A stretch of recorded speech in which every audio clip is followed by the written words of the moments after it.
Hello fellow Silver Saints, I hope you are all doing well. My name is Ashley and this is the Library of a Silver Saint where we talk all things books. Hello, how are you doing? It feels like it's been ages. It's literally been a week. It's been a week since I filmed a video, but it feels like an age because it's been a really busy week. But so I just want to say hi, hello, hope you're doing well. Oh, I'm going straight in with the tea sips. It's been a morning, guys. Oh, biscuit tea was needed. Anyway, hi. It feels like it's been forever, but I thought I would come back with a little weekly reading wrap-up video because it's been a few weeks since I've done one. Whoops-a-daisy. Life got a little bit busy and there were some other videos that I wanted to make, and some of the weeks I didn't have time to do sort of multiple videos, so I do apologise. I have been slacking a little bit with the weekly reading wrap-ups, but I'm back with another weekly reading wrap-up for you. I've got some reading updates to share, so I'm going to share those in today's video. But anyway, I hope you're all doing well. Make sure you're cozy, make sure you're comfortable, grab a beverage, come sit with me as we go through everything I've been reading over the last week or so. Oh, that is beautiful. Also, what a lovely day. Look at that sunlight. Isn't that glorious? Ernie's conked out. He's just been on a walk and had breakfast. Isn't that different to usual? Usually I'm telling you that he's not been walked and he's not had his breakfast. Today he's had both, and this is what happens. He then falls asleep and conks out. So funny. He goes like opposite of a Duracell bunny. Sip, sip. Right. Okay, now I'm not going to talk in too much detail about these reading updates. I'm kind of just going to give you an overview of what I have been reading, what I've started reading, what I've finished, and a lot of these books will be quite familiar because I will have been speaking about them a lot recently anyway. I'm just going to give you some updates. So these are also in no particular order, but I think I will start with this one just because I've been mentioning it a few times. So we are nearly done with Fredrik Backman's My Friends. Myself and my partner have both been reading this. We've been buddy reading it together. I mentioned in over past few videos that when we've been reading it, it's been quite slow going because he's been traveling for work or we've been out and busy, and we normally have a set time during the day to sit and do this, and sometimes we just haven't had that time. We have now got two chapters left. No, that's not right. I think we worked it out that we've got 2 days worth of reading left. So more than 2 chapters, but about 2 days worth of reading left. So we should be finishing this week, which I'm so excited about. Now, I've been giving a bit of a summary of this in my last few reading wrap-ups. So I'm not going to give a summary of this, but the one thing I do always say about Fredrik Backman is he writes the human condition and the human experience in the most beautiful way. It's so hard-hitting, but he writes about the most mundane daily things and aspects of human life, but in the most beautiful and touching way. And the characters in this book are absolutely beautiful. You know, they've each been through, their experiences of grief and loss, and they've really had their ups and downs and roller coasters. Their reflections on their life are so beautiful as well because they really show the light that has come from those dark moments. And I really love that. And it's a sort of a continuous theme that Fredrik has in a lot of his books. But me and my partner have been really enjoying this, and I think the ending is going to be really satisfactory as well. This isn't my favourite Fredrik Backman, but I don't think each and every release has to necessarily be a favourite. It doesn't have to necessarily outdo a previous book. I'm really enjoying this. I think it's beautiful, and I'm really enjoying reading it with my partner. It's really nice for us to share that together because we both really love Fredrik's books. So yeah, that's My Friend. So we should be finishing this week. So I'll give you another update on this soon when we have finished. My next reading update is that I have finished 3 books this week. I started and finished The Last House on Needless Street by Catriona Ward. This is a sort of, I was going to say a horror. It's definitely not a horror. It's more of a thriller. And I spoke about this in a video recently where I said that I didn't want to give a summary at all because I feel I had been told the best way to go into this book is blind, and I do agree with that. I would agree with that. I would also been told and heard from other booktubers that this is kind of fever dreamy, and then it all sort of gets unveiled in the end. Now, I have very mixed reviews on this. Thrillers can be very hit or miss for me. I think that this is a very, very well written thriller, and it is very fever dreamy. The majority of this book, you are kind of in a sense of, or I found myself in a sense of not knowing quite what was going on. You're given sort of an overall plot. So you know it's got something to do with it, but you're not quite sure how it's got something to do with it. Eventually it is revealed. And I have to admit, this is the first time I think I've ever done this where I actually predicted the ending before getting to it. I'm terrible at predicting endings of books. I'm not very clever. I really struggle. But I was actually able to predict where this was going. There was a few moments where something started happening and was being referred to. And I thought, oh, okay, I think I see where this is going now. And it was that. The sort of epilogue, the sort of afterward that was written by the author, she explains why she did this and that she actually tried to write this story in lots of different ways and then settled on doing it this way to reflect something that she finds really interesting and something that she did a lot of research into, which I found was very interesting. And I now understand why she wrote this book the way she did. I thought the writing was absolutely beautiful. It was so gripping. I was definitely, glued to each page, each chapter. I wanted to know what was going to happen next. The fever dream aspects were really good. I was definitely not quite sure what was happening. There were a few parts which felt a bit, not too fever dreamy, but once I twigged something and it sort of got unveiled, I don't know how to, the stakes of the book kind of decreased a little bit for me. This ended up not being, it is a thriller, but when you get the reveal at the end and you read the afterward, it doesn't read as much of a thriller as it comes across in this. So it's very strange. I will not say any more than that. I really enjoyed it. But I guess it didn't have that sort of gut punch of a reveal that I was anticipating. And I understand why the author did it the way she did it. I think it's an interesting exploration. It didn't quite land for me. But nevertheless, I really enjoyed it. Definitely a page turner. Devoured it in a few days.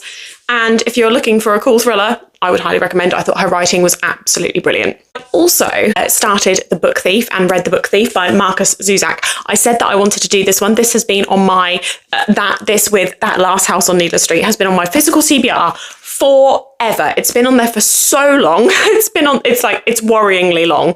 And I'd said that I'd wanted to get to it for ages. I think this is a bit of a modern classic, isn't it? And it was absolutely sensational. It was beautiful. It was heartbreaking. It was absolutely heartbreaking. This is the story of Liesel. She is a young German girl who is an orphan. She's been orphaned, and she's also lost her brother as well from the devastation of the war. And she moves to a street called Himmel Street. She is then taken in by foster parents, a mama and a papa, her mama and papa, new foster parents.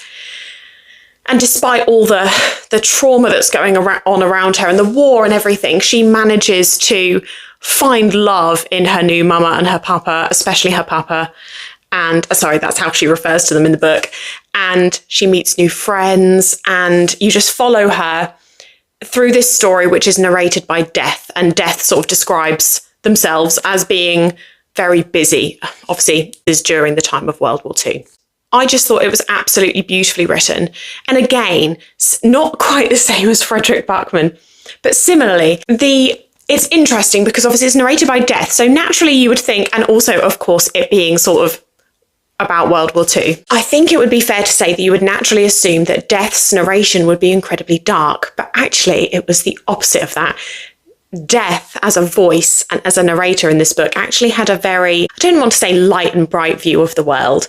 It wasn't that at all, but Death had an interesting way of looking at people, of studying people and studying life.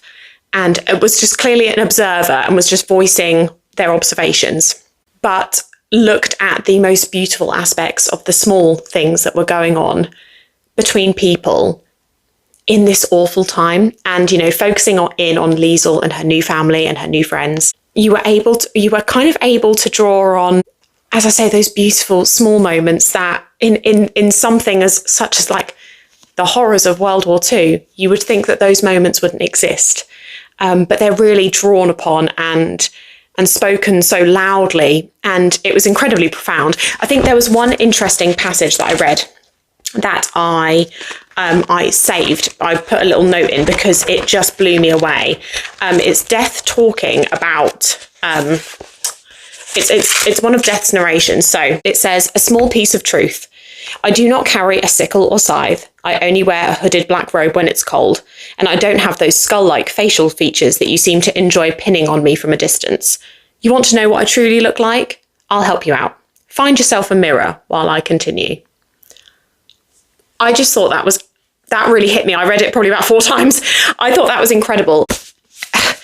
Basically, you know, all of this horror that's going on, but all of it was caused by humanity. You know, we're our own worst enemy. And I just thought all of the themes that were drawn out of this were just absolutely beautiful.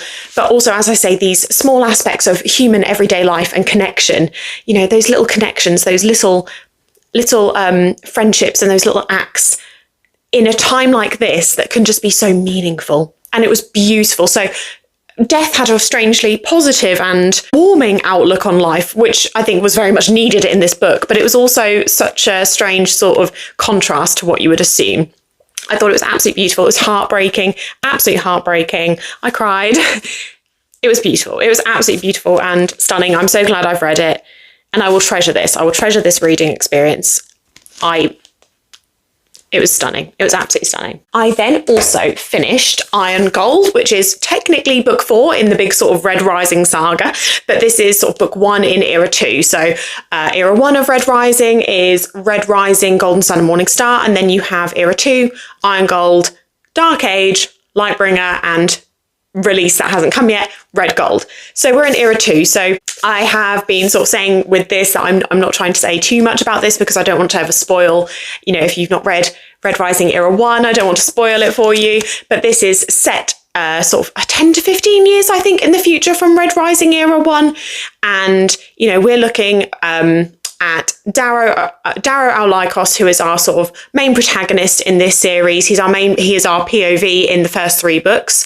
And he is at the center of an uprising in a world where there's a very strict hierarchy that has been set, you know, predominantly set on areas like Mars, but also other moons and other planets. But it predominantly looks at a system in the future in different planets where a hierarchy has been established in order for humanity to move forward, but the hierarchy is incredibly unjust and unfair because each humans are sort of color coordinated. That's not the right way to say it, but they are separated in as by their colors. So you've golds at the top, golds, silvers, greys, bronze, and then you have like yellows, blues, pinks and all things, and then reds right at the bottom. And then so the first 3 books is talking about the uprising, you know, reds at the bottom have been lied to. There's this huge conspiracy of that they believe they are working for a greater good, and they find out they've been lied to. Actually, they've been enslaved, but they didn't know it. They find out about this, Darrow finds out about this, leads an uprising, bringing down Gold Society from within and in infiltration. And then we have this, which is set about 10 to 15 years later after the uprising, after that has all taken place.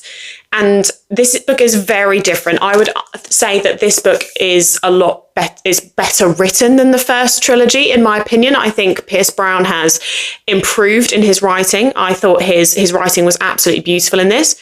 I often hear a lot of criticism about this book that it is very slow, and a lot of people found it very slow paced or boring and that not much happened.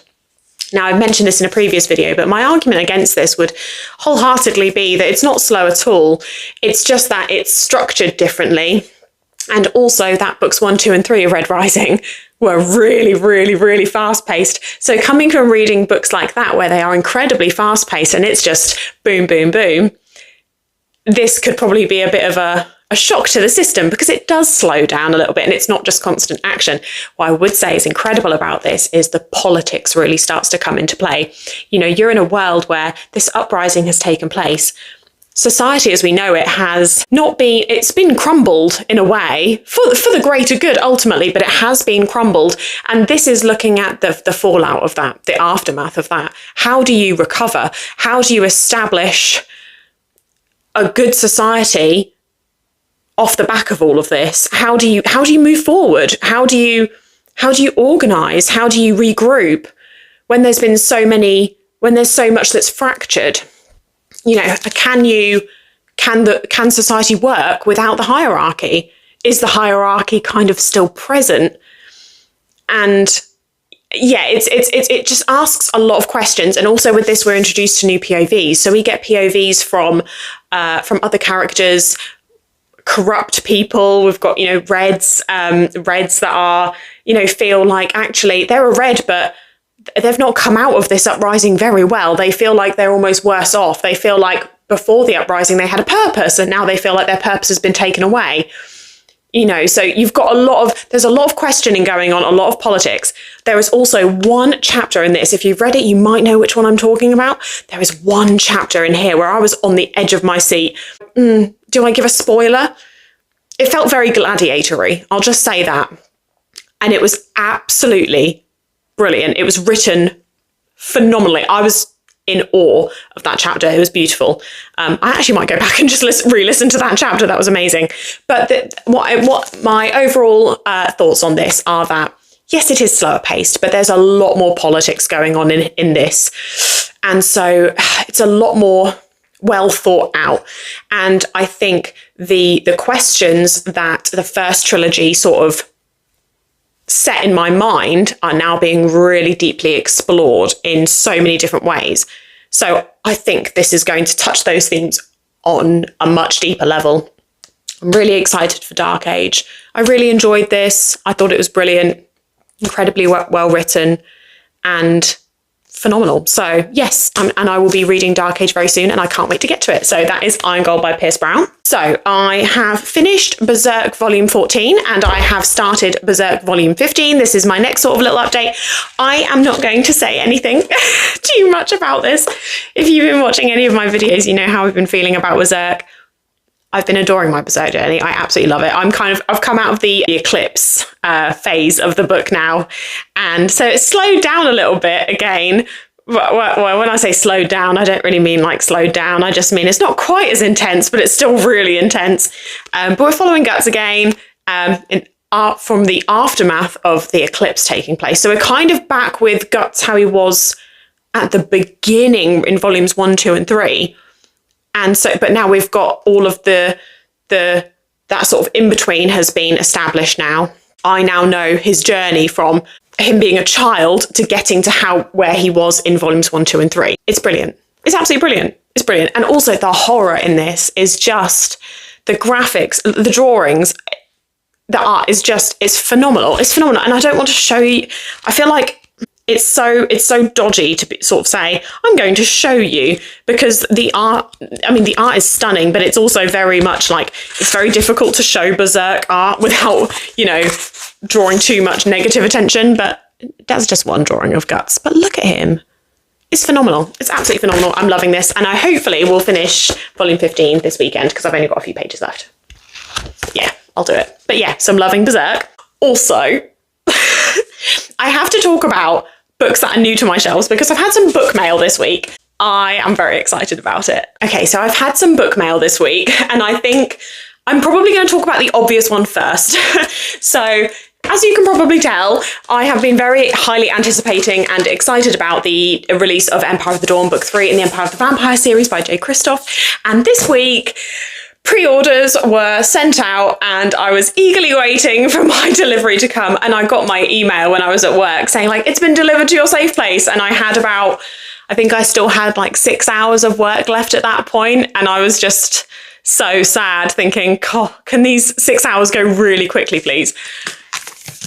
She's here. Empire of the Dawn by J. Kristoff is here. Look at her in all her glory. Isn't she beautiful?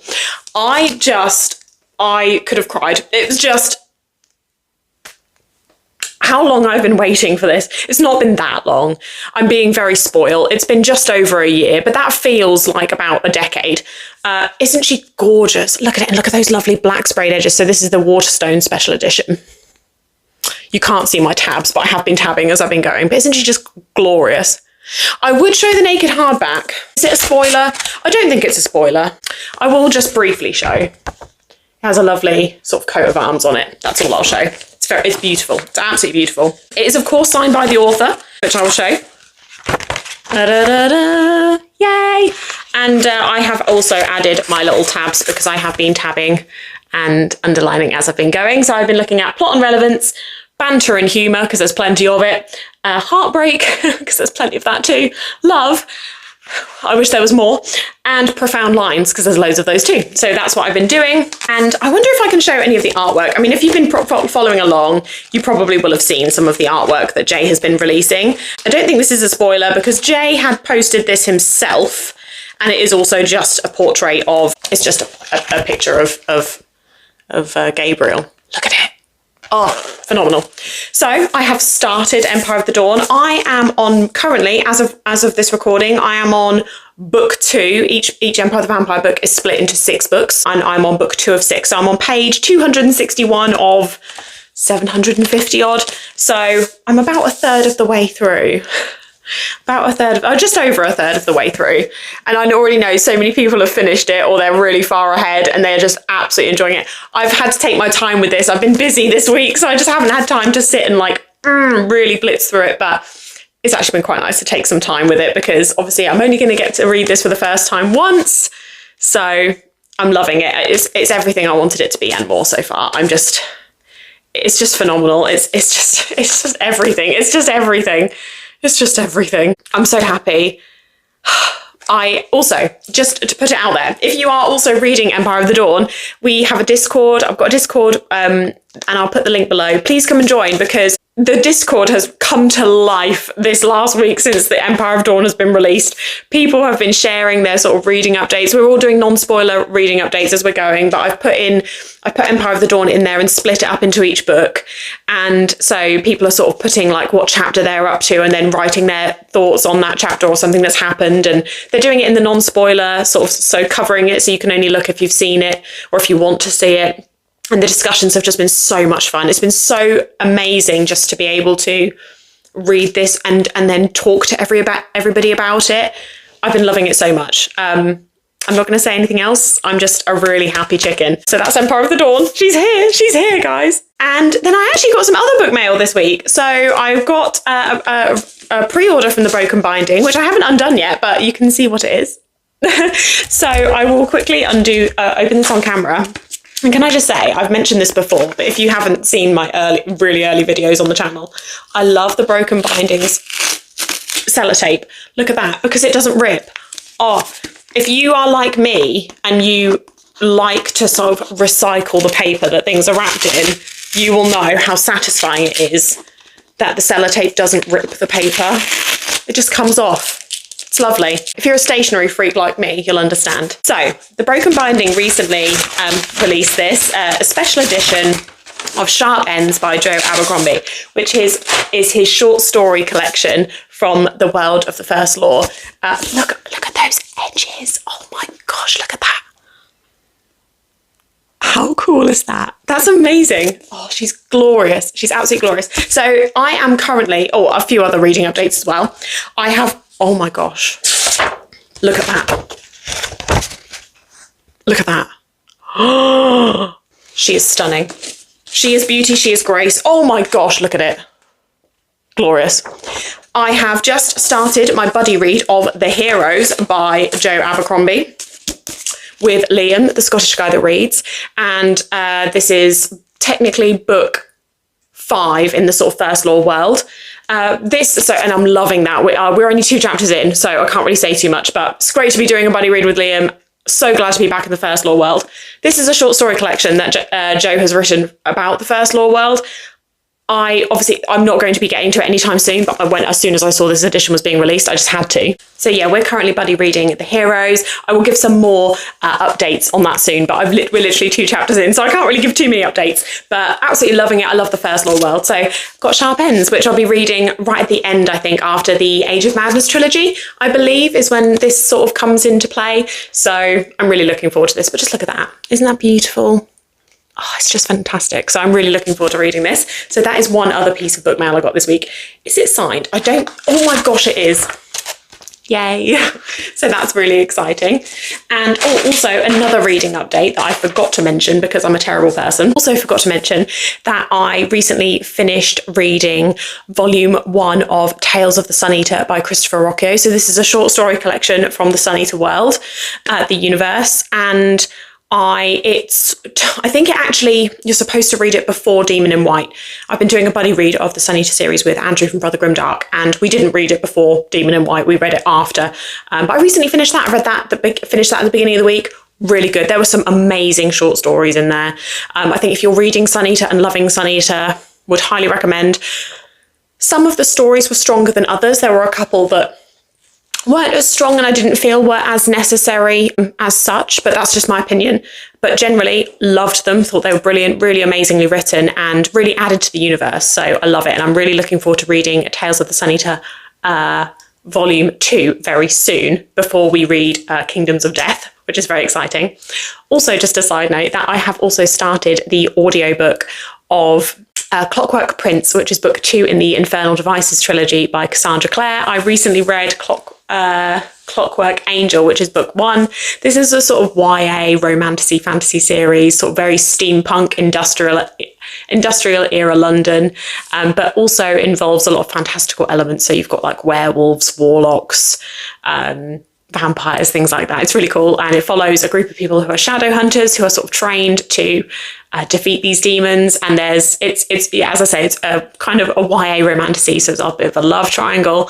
Really enjoyed book 1. It was great fun. And so I'm now reading book 2. And another bit of book mail that I have to talk about is these. Now I'm so excited to share these. So I was just talking about my buddy read of Sun Eater with Andrew, Brother Grimdark. Well, Andrew has been incredibly, incredibly kind and recently let me know that he was at a bookshop and saw that the amazing author ML Wong, who wrote Blood Over Brighthaven, which was one of my favourite reads of this year so far, was doing an event and signing some books there. And he went and got these 2 books, incredible books by ML Wong, Blood Over Brighthaven and The Sword of Kaigan, and got them signed. Look at that, for Ashley. I am in, oh gosh, I have to open up this bit as well. I have to take the dust jacket off for The Sword of Kaigan. Look at this. How beautiful is that? I'm guessing that's Misaki, the main character. How beautiful is that? It's absolutely stunning. And I mean, all I can say is how grateful I am. But also, I'm going to say this, book people are the best people. Is that not the kindest act? And look, there's Blood Over Brighthaven. It's the cover that I don't have for it as well, which is incredible. You've got the amazing map inside. And then also, some art, which is really cool. And again, signed. Andrew, thank you so much. I cannot thank you enough. This is just the kindest act. But look at that. So I received these in the post the other day and I have never, ever, ever, ever, ever been more grateful for this community and, you know, for book friendships that you make. So, Andrew, thank you so much for sending me these. I have no words. It's the kindest act. And they look incredible on my shelves and I'm so happy. And I'm hoping to read The Sword of Kaigan in December with my friend Abby, Books and Three Cats. I can't wait. So I'm really looking forward to that. So yeah, that is all my reading updates. Those are my reading updates from this last week. I hope you enjoyed. There was lots to go over, so I'm sorry if that wasn't in very good detail, but I hope you enjoyed. Please let me know what your reading updates are.